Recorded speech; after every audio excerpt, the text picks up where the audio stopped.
Important ಅಲ್ಲ madam. ಹೌದು. ಇಲ್ಲಿ ಪ್ರತಿಯೊಬ್ಬ ಅಭ್ಯರ್ಥಿಗೆ ಅಂದ್ರೆ ಯಾರೇ ಜನಸಾಮಾನ್ಯರಿಗೆ ಬೇಕಾಗಿರೋದು ಒಂದು ಶಿಕ್ಷಣ, ಒಂದು ಆರೋಗ್ಯ, ಇವೆರಡು ತುಂಬಾ ಇಂಪಾರ್ಟೆಂಟ್ ಮೇಡಮ್. ಮತ್ತೆ ಇಲ್ಲಿ ವ್ಯವಸ್ಥೆ ಏನು ಡೆವಲಪ್ಮೆಂಟ್ಸ್, ರೋಡು, ಚರಂಡಿ, ಕುಡಿಯೋ ನೀರು, ಎಲೆಕ್ಟ್ರಿಸಿಟಿ, ಇದು ತುಂಬಾ ಇಂಪಾರ್ಟೆಂಟ್ ಆಗುತ್ತೆ. ಯಾರು ನೀವು ದುಡ್ಡು ಕೊಡಿ ಇದನ್ನೆಲ್ಲ ಫ್ರೀ ಕೊಡಿ ಅಂತ ಯಾರು ಕೇಳಿಲ್ಲ ಮೇಡಮ್. ಇವಾಗ ನೀವು ಕೊಟ್ಟಿರೋದು ಓಕೆನಾ, ನೀವು ಯಾವಾಗ ಬೇಕಾದ್ರೂ ವಾಪಸ್ ತಗೊಳ್ಳಿ, ಇಲ್ಲ ಕಟ್ ಡೌನ್ ಮಾಡಿ.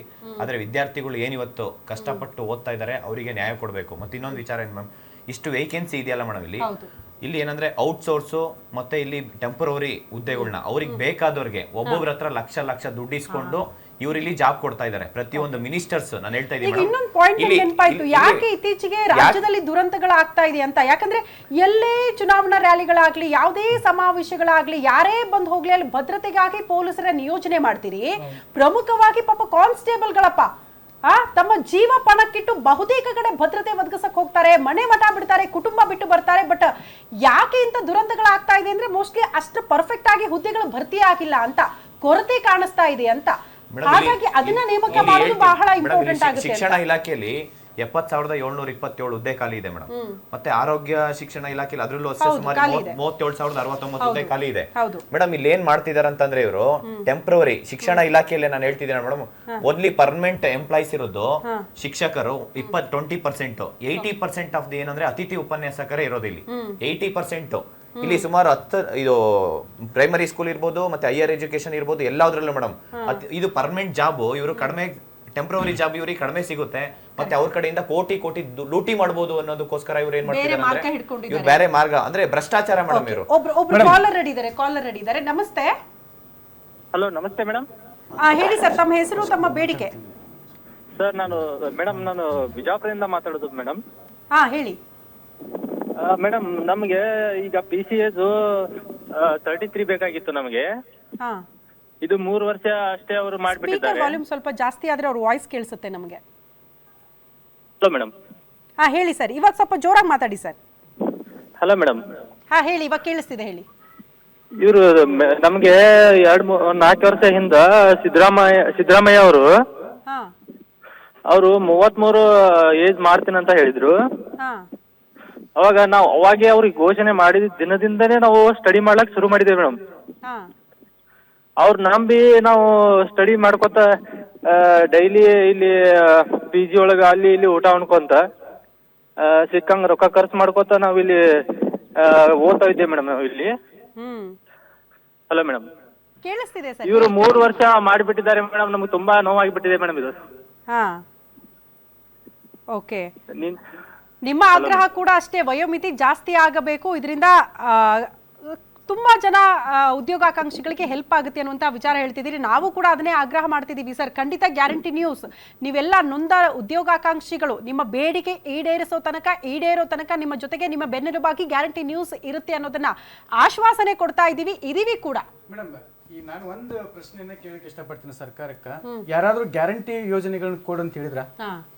ಯಾರಿಗೆ ಒಂದು ವಿಚಾರ ಇಲ್ಲ ಮೇಡಮ್, ಒಂದ್ ಸೆಕೆಂಡ್ ಏನಂತಂದ್ರೆ ಈ ಗ್ಯಾರಂಟಿ ಯೋಜನೆಗಳ ಕೊಡ್ರಿ ಅಂತ ಹೇಳಿ ಯಾವ ನಾಗರಿಕನು ಹೇಳಿಲ್ಲ. ನಮ್ಗೆ ಬೇಕಾಗಿರೋದು ಆ ಒಂದು ಗ್ಯಾರಂಟಿ ನೀವೇನ್ 2,000 ರೂಪಾಯಿ ಒಂದ್ ಕುಟುಂಬ ಕೊಡ್ತಾ ಇದ್ರಲ್ಲ, ಅದಕ್ಕೆ ಒಂದು ಹುದ್ದೆ ಕೊಟ್ಬಿಡಿ, ಒಂದ್ ಸರ್ಕಾರಿ ಹುದ್ದೆಯನ್ನ ಖಾತ್ರಿ ಮಾಡ್ಬಿಡಿ. ನಿಮ್ ಯಾವ ಗ್ಯಾರಂಟಿ ಅವನು ಬಿಸಾಕಿ ನಾವೇ ದುಡಿದು ಸಂಬಳ ತಗೊಂಡು ಕುಟುಂಬ. ಮೇಡಮ್, ಎಂತ ದುರಂತ ಅಂತಂದ್ರೆ ಈ ರಾಜ್ಯದಲ್ಲಿ ಶಿಕ್ಷಣ ಇಲಾಖೆಯಲ್ಲಿ 70,000 ಅಂತೇಳಿ ನೀವೇನು ಹೇಳ್ತಾ ಇದ್ರಿ. ಬಹಳ ದೊಡ್ಡ ದುರಂತ ಅಂತಂದ್ರೆ 51,000 ಅತಿ ಶಿಕ್ಷಕರನ್ನ ತೆಗೆದುಕೊಂಡು ಬಂದು ಉದ್ದೇಶಪೂರ್ವಕವಾಗಿ ಸರ್ಕಾರಿ ಶಾಲೆಗಳನ್ನ ಹಂತ ಹಂತವಾಗಿ ಮುಚ್ಚುವ ಪ್ರಯತ್ನ ನಡೀತಾ ಇದೆ. ಯಾಕಂದ್ರೆ ಒಬ್ಬೊಬ್ರು ಮಿನಿಸ್ಟರ್ದು ಒಂದೊಂದು ಖಾಸಗಿ ಶಾಲಾ ಕಾಲೇಜುಗಳಿದೆ, ಅದು ಬೆಳಿಬೇಕಲ್ಲ, ಅಲ್ಲಿ ಹೋಗ್ಬೇಕಲ್ಲ ವಿದ್ಯಾರ್ಥಿ. ಈಗ ಮಧು ಬಂಗಾರಪ್ಪನವರು 2.5 ವರ್ಷ ಆಯ್ತು, ಬರೀ ಒಂದಾದ್ರೂ ಕರೆಕ್ಟ್ ಹೇಳಿದಾರೆ ಮೇಡಮ್, ಒಂದು ಫಿಲ್ಅಪ್ ಮಾಡಿಲ್ಲ ಹುದ್ದೆಯನ್ನ. ಆದ್ಮೇಲೆ ಈಗ ಇಲ್ಲಿವರೆಗೆ ಏನ್ ಹೇಳಿದ್ರು, ಒಳ ಮೀಸಲಾತಿ ಮುಗಿಲಿ, ಒಳ ಮೀಸಲಾತಿ. ನಾವು 4 ಲಕ್ಷ ಜನ ಇದ್ದೀವಿ ಮೇಡಮ್, ನಾವು ಟೀಚರ್ ಆಸ್ಪಿರೆಂಟ್. ಒಳ ಮೀಸಲಾತಿ ಮುಗಿಲತ್ತಂದ್ರು ಅದು ಒಳ ಮೀಸಲಾತಿ ನಾವೆಲ್ಲ ಪ್ರತಿಭಟನೆ ಮಾಡಿ ಒಳ ಮೀಸಲಾತಿ ಮುಗೀತು. ಈಗ ಮತ್ತೊಂದು ವಿಚಾರವನ್ನ ತೆಗೆದುಕೊಂಡು ಬಂದ್ರೆ, ಇವತ್ತು ಫ್ರೀಡಂ ಪಾರ್ಕ್ ಅಲ್ಲಿ ಹೋರಾಟ ಇದೆ, ಕೋರ್ಟ್ ಅಲ್ಲಿ ಕೇಸ್ ಇದೆ 451 ಶಿಕ್ಷಕರದ್ದು ಮಹಿಳೆ ವುಮೆನ್ಸ್. ಈಗ ಆ ಒಂದು ಕಾರಣ ಇಟ್ಕೊಂಡು ಮತ್ತೆ ಮುಂದೆ ಹಾಕ್ತಾ ಇದಾರೆ. ಮತ್ತೆ ಇನ್ನು ಮುಂದೆ ಅದಾದ್ಮೇಲೆ TET ಒಂದು ಕಾರಣ ಇಟ್ಕೊಂಡು ಮುಂದೆ ಹಾಕ್ತಾ ಇದ್ದಾರೆ. ಇವ್ರ ಉದ್ದೇಶ ಇಷ್ಟೇ ಮೇಡಮ್, ಸರ್ಕಾರಿ ಶಾಲೆಗಳು ಮುಚ್ಚಬೇಕು. ಬಡವ್ರ ಮಕ್ಕಳಲ್ಲ ಮೇಡಮ್ ಓದ್ತಿರೋದು.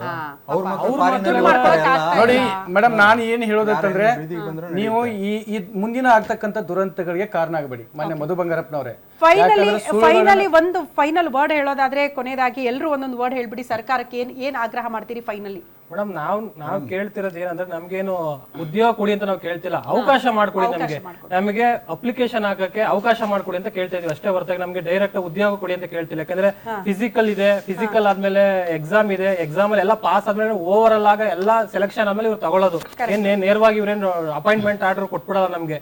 ಸೊ ಹಾಗಾಗಿ ನಮ್ಗೆ ಅವಕಾಶ ಮಾಡ್ಕೊಡಿ, ಅಪ್ಲಿಕೇಶನ್ ಹಾಕಕ್ಕೆ ಅವಕಾಶ ಮಾಡ್ಕೊಡಿ ಅಂತ ಕೇಳ್ತಾ ಇದ್ವಿ. GM ಗೆ 30, SC ST OBC ಗೆ 33 ಏನಿದೆ ಸಿದ್ದರಾಮಯ್ಯನವರು ಏನ್ ಹೇಳಿದ್ದಾರೆ ಮೀಡಿಯಾ ಮುಂದೆ ಇದರಲ್ಲಿ ಟ್ವಿಟರ್ ಅಲ್ಲಿ, ಸೊ ಅದೇ ರೀತಿ ನಮ್ಗೆ ಕಾಯಂ ಮಾಡ್ಕೊಡಿ ಅಂತ ನಾವು ಕೇಳ್ತಾ ಇದೀವಿ ಮೇಡಮ್.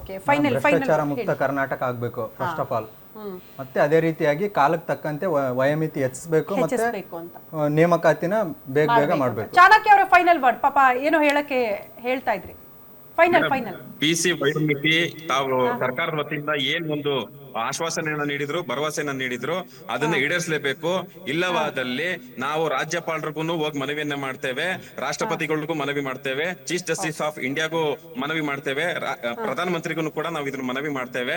ಒಂದು ವೇಳೆ ಇದಕ್ಕೆ ಅನ್ಯಾಯ ಆಯ್ತು ಅಂತಂದ್ರೆ, ಈ ರಾಜ್ಯದಲ್ಲಿ ಏನಾದ್ರೂ ಅನಾಹುತ ಏನಾದ್ರೂ ಸಂಭವಿಸಿದ್ರೆ ಅದಕ್ಕೆ ನೇರವಾದಂತ ಹೊಣೆಯನ್ನ ರಾಜ್ಯ ಸರ್ಕಾರ ಹೊರಬೇಕಾಗುತ್ತೆ, ಮಾನ್ಯ ಮುಖ್ಯಮಂತ್ರಿಗಳು ಹೊರಬೇಕಾಗುತ್ತೆ, ಹಾಗೂ ಗೃಹ ಸಚಿವರು ಹೊರಬೇಕಾಗುತ್ತೆ ಅಂತ ಒಂದು ಎಚ್ಚರಿಕೆಯನ್ನು ಕೊಡ್ತಾ ಇದೀನಿ.